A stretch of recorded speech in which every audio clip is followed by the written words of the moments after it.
Oke, halo, selamat datang di Jovans Channel ya. Yuk, hari ini yang akan kita bahas adalah sesuatu yang sesuai dengan judul hari ini ya. Siapa bilang kuliah di luar negeri itu enak? Hah? Saya bilang, bukan bang, ya bukan kau. Aku yang bilang kuliah di luar negeri itu enak. Tapi semuanya pasti ada alasannya. Nah, itu yang akan kita bahas hari ini. Kenapa? Aku bilang kuliah di luar negeri itu enak. Kita akan bahas satu-satu. Oke, yuk. Nomor 1, kamu akan melihat sebuah dunia baru. Kenapa seperti itu? Karena semuanya berbeda. Dari bahasa beda, budaya beda, infrastruktur beda.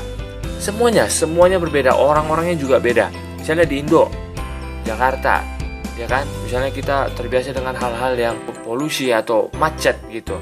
Nah, di sini mungkin berbeda.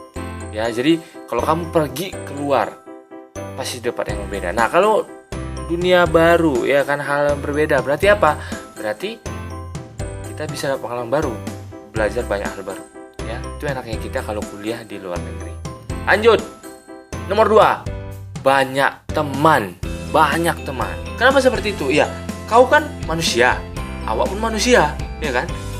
Manusia makhluk sosial, nggak mungkin nggak berkawan kita. Nah, jadi kalau keluar negeri kita pasti nambah relasi lah. Jadi bukan hanya di Indo kita punya teman, di luar juga kita punya teman. Kan asik kita punya kawan, bahasanya lain, budaya lain, ya kan?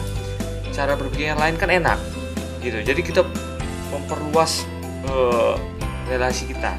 Karena ya kalian pun tahu lah kan, pintar aja pun nggak cukup, ya kan? Orang pintar aja belum tentu sukses. Mana yang nggak pintar, ya kan? Macam-macam hal ini.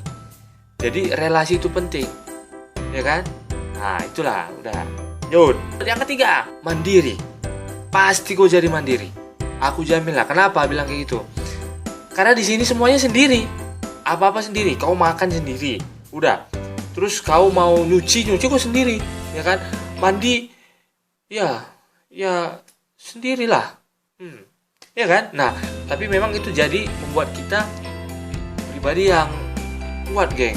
Wah, gila lah, mandiri kita jadinya. Jadi kita bisa kenal kita siapa. Itu ya, jadi orang mandiri. Lanjut, keempat, bahasa. Keuntungannya di bahasa. Kenapa? Di sini kan orang bahasanya bahasa Mandarin.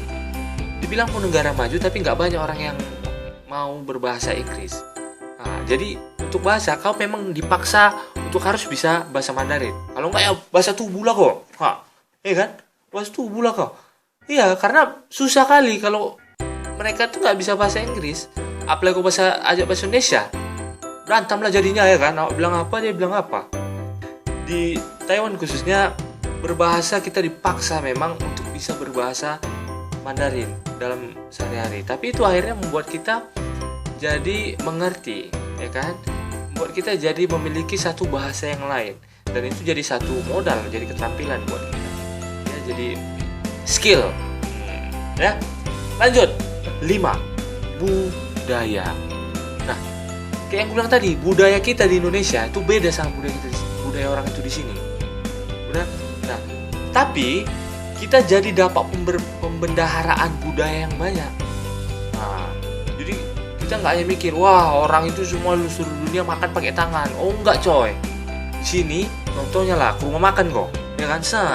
Pesan lah kok, nasi padang. Mana ada nasi padang? Oke, nasi sama ayam misalnya. Ambil kan, baru kau tengok meja. Pak, nggak ada apa kita? Cuci tangan? Mana ada bos? Kau minta cuci tangan sini?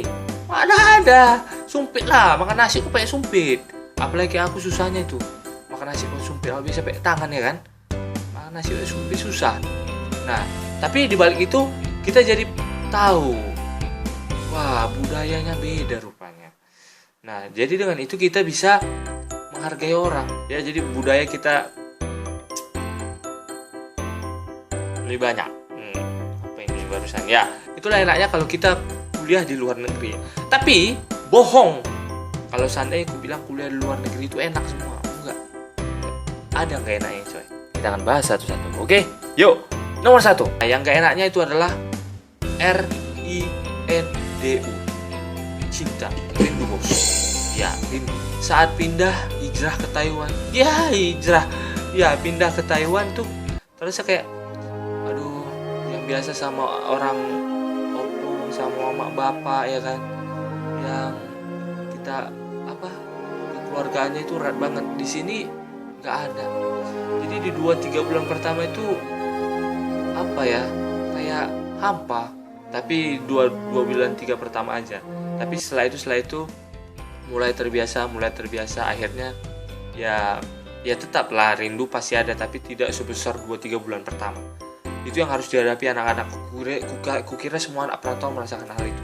Ya, nomor 2, semuanya harus sendiri. Di 2 bulan 3 pertama semuanya sendiri, susah lah geng. Sampai masak pun aku sendiri, karena aku di sini masak.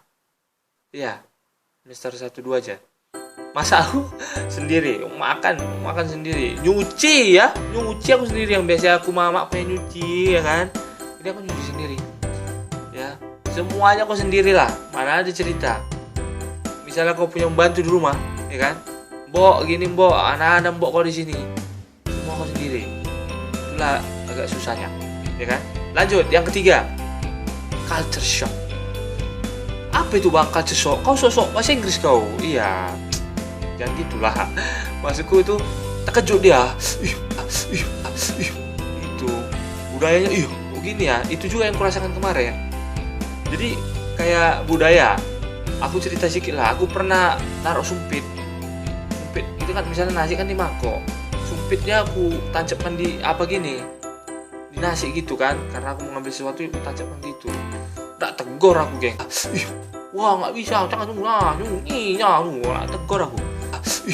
Rupanya belajar juga sini budaya Taiwan kan, rupanya itu nggak boleh. Jadi nasi ya kan, sumpit kulkas itu nggak boleh, katanya itu kau kayak mempersembahkan makananmu buat leluhurmu. Itulah culture shock, itu pasti kita rasakan.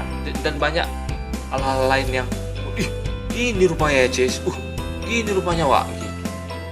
Itu agak gitu, kesulitannya ya. Jadi itu semua ada enaknya, ada juga enggaknya. Tapi kalau dari sudut pandangku, kuliah di luar negeri itu lebih banyak enaknya daripada enggaknya. Kita belajar banyak hal ya kan, kita dibentuk jadi pribadi yang lebih kuat, kita dibentuk jadi pribadi yang enggak hanya lihat satu masalah ya kan, dari satu perspektif, enggak, kita bisa lihat dari banyak perspektif karena kita punya banyak wawasan tentang budaya, bahasa dan lain-lain. Oke? Nah, itu aja untuk hari ini. Yang aku harapkan untuk video hari ini adalah buat kalian semua yang nonton, adik-adik lah ya kan, abang kakak atau orang-orang sebayaku, mudah-mudahan ini bermanfaat buat kalian. Nah, buat kalian yang mau komen-komen di bawah, silahkan. Misalnya kalian punya pengalaman apa tentang perantauan ya, memang nggak harus keluar negeri, perantauan, misalnya enak enggaknya kalian selama perantauan, boleh share-share sama kita. Oke, thank you, bye-bye.